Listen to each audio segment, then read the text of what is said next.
Assalamualaikum warahmatullahi wabarakatuh. Salam sejahtera untuk kita semua. Bapak Ibu asesor yang saya hormati, perkenalkan nama saya Mariana Isir.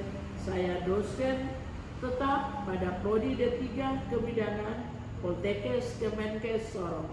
Saya akan menyampaikan pernyataan diri dosen dalam untuk kerja Tridharma Perguruan Tinggi pada bidang pengajaran untuk mengikuti seleksi sertifikasi dosen tahun 2025 gelombang 1. Pada kesempatan ini saya akan membawakan mata kuliah Psikologi Perkembangan dengan beban SKS 6 pada semester 4.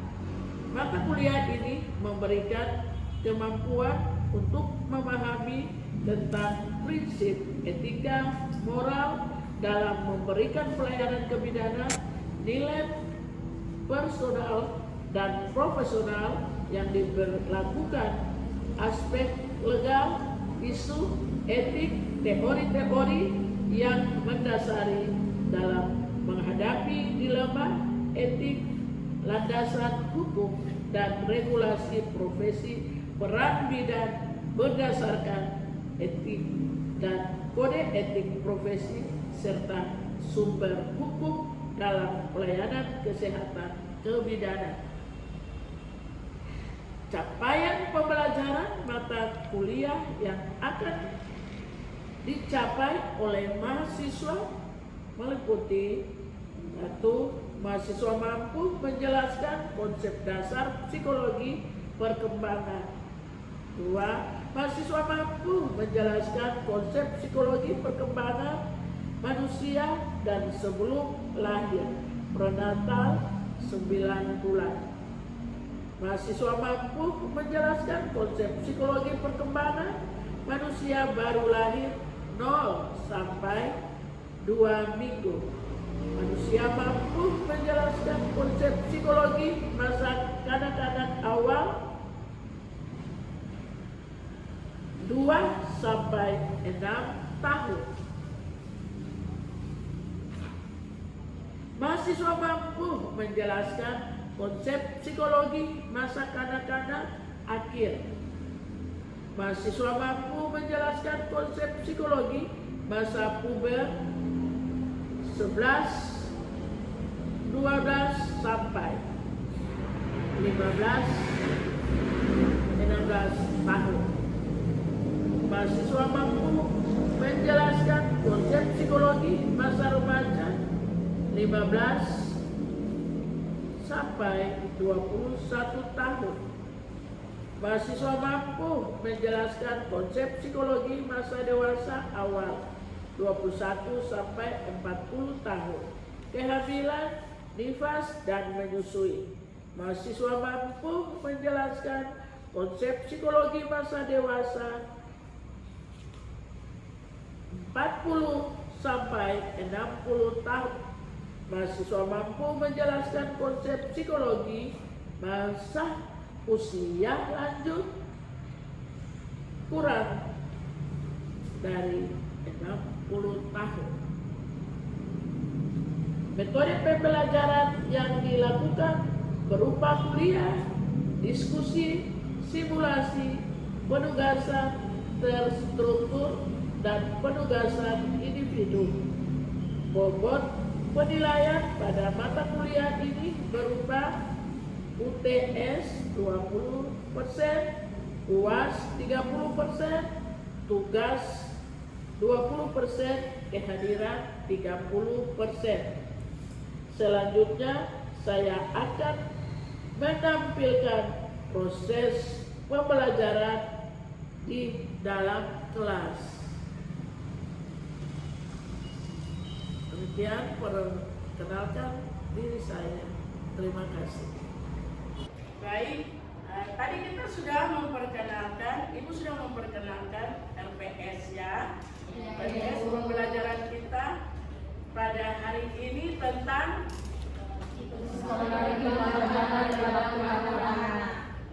Baik. Ya, di sini kita melihat pada topik pembahasan kita di pagi hari ini selama jam pembelajaran Ibu. Di sini kita melihat sebelum kalian mendengar topik untuk selanjutnya, topik pembahasan kita yaitu tentang psikologi perkembangan perilaku pada anak. Pengertian di sini ada beberapa ahli, pendapat ahli dengan pengertian masing-masing pendapat ahli. Yaitu di sini ada perilaku adalah segenap manifestasi hayati individu dalam berinteraksi dengan lingkungan, mulai dari perilaku yang paling nampak sampai yang tidak nampak, dari yang dirasakan sampai paling yang tidak dirasakan oleh Okviana 2015. Perilaku merupakan hasil dari segala macam pengalaman serta interaksi manusia dengan lingkungannya yang terwujud dalam bentuk pengetahuan, sikap, dan tindakan.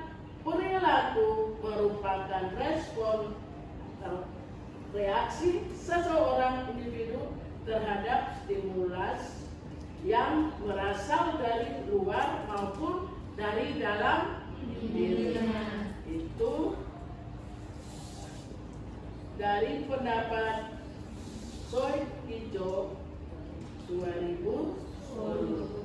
Aku merupakan totalitas dari sebuah penghayatan berupa aktivitas yang berpengaruh pada perhatian, perasaan, pengamatan pikiran, daya ingat, dan fantasi seseorang. Meskipun perilaku adalah totalitas respon, tetapi setiap respon itu tergantung pada karakteristik seseorang. Di situ ada pendapat ahli Peter dan Rubis 2017. Nah, kita melihat perubahan perilaku. Di sini perubahan perilaku yaitu perubahan adalah proses terjadinya peralihan atau perpindahan dari status tetap statis menjadi status tetap yang bersifat dinamis, artinya dapat menyesuaikan diri dengan lingkungan yang ada, mencakup keseimbangan sosial individu maupun organisasi agar dapat menerapkan ide atau konsep terbaru dalam mencapai suatu tujuan. Di sini kita melihat dari perubahan perilaku. Di situ ada dikatakan bahwa perubahan secara dinamis mengikuti lingkungan yang ada, mulai dari usia. Kalian di sini ada yang punya adik-adik dengan variasi usia yang berbeda. Di mana kalian bisa melihat mungkin adik kalian yang ada di dalam rumah masih pertumbuhan. Misalnya contoh anak, ada yang punya adik usia 2 tahun. Ada yang punya, dari antara kalian yang punya adik-adik usia berapa tahun? Ada yang sudah keluar main di lingkungan luar, di luar rumah? Kalau yang sudah keluar di lingkungan di luar dari rumah, berarti banyak berpengaruh kepada lingkungan yang ada. Iya tidak? Iya. Tata aturan yang ada di dalam rumah, perilaku berbeda dengan yang ada di luar rumah. berbeda. Tetapi yang mempengaruhi paling besar adalah di luar rumah. Ya, ya.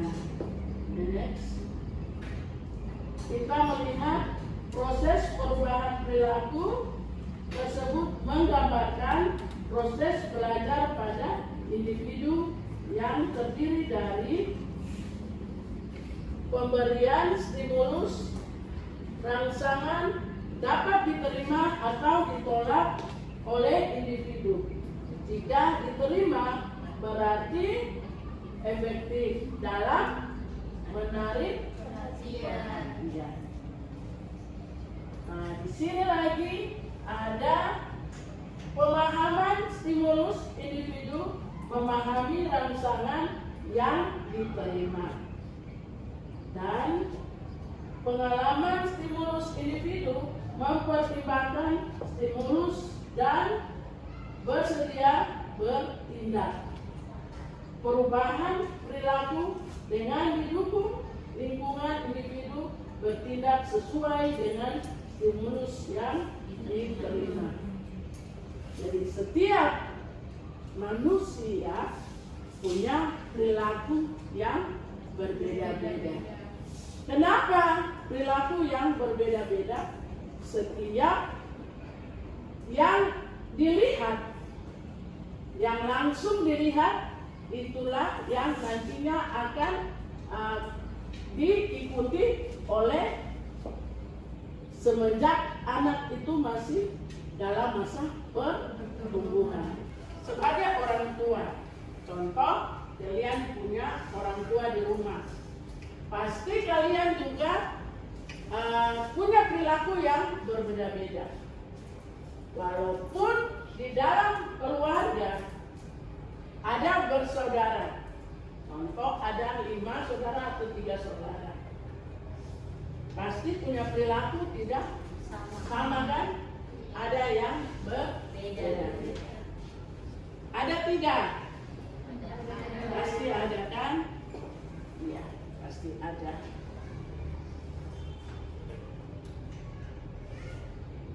Baik, di sini kita melihat kesimpulan akhir ya dari pembelajaran kita tentang psikologi perkembangan perilaku pada anak. Perilaku adalah respon individu terhadap lingkungan, dipengaruhi oleh pengalaman dan interaksi.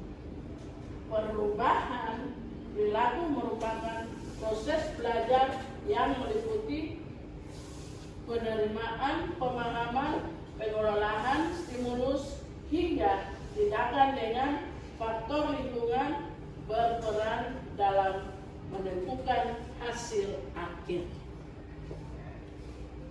Dengan kita mempelajari perubahan perilaku pada anak, kata kunci di situ dengan kesimpulan akhir bahwa apa kata kuncinya? Siapa yang bisa? Tadi ibu dalam menerangkan bisa menerima dengan baik. Kata kuncinya, ayo coba diantara satu. Indah, apa Indah? Menurut saya ibu, kata kuncinya itu merupakan proses belajar yang meliputi penerimaan, pemahaman, pengolahan, stimulus hingga tindakan dengan faktor lingkungan berperan dalam menentukan hasil akhir. Iya, ya, itu kata kunci.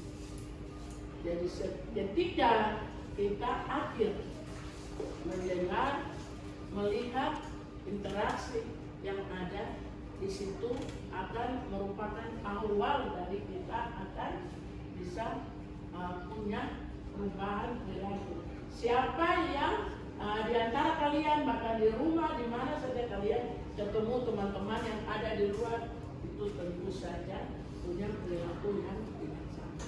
Ya, ya mungkin ada yang bertanya tentang materi kita sudah Ibu sampaikan? Tidak itu. Iya, sudah sangat jelas. Iya, Ibu, sangat jelas. Baik. Baik, demikian pertemuan kita pada materi pembelajaran Ibu di hari ini. Kita akan ketemu pada materi pembelajaran berikutnya. Terima kasih atas perhatian anak-anak semuanya. Assalamualaikum warahmatullahi